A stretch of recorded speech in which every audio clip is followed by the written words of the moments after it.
Right, so here we are. We're about to go up the steepest street in the world.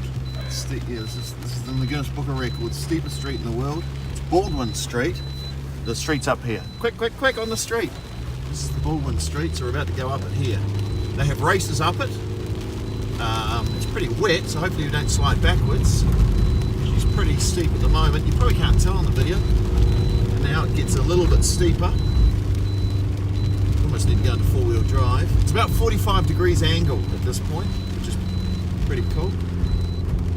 And there we go. They have races up it. They roll sort of round bally jaffers down it.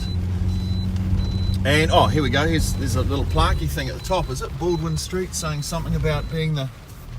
Here we go. Just get the sign. Now it's in Dunedin, and we're in sort of the bottom half of the South Island. So we'll go back down it now.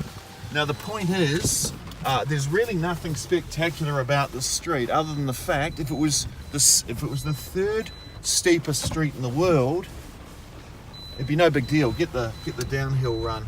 Hopefully we don't start slide. Imagine that, it gets pretty cold down here. You can imagine ice. Holy smoke!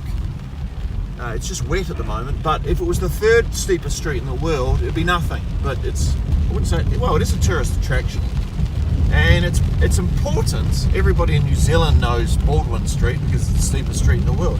But only because it's number one. And it goes back to my point. Being number one, like. The human brain gravitates towards extremities, right? Either the lowest or the smallest or the cheapest or it goes to the biggest or the best or whatever number one is, right?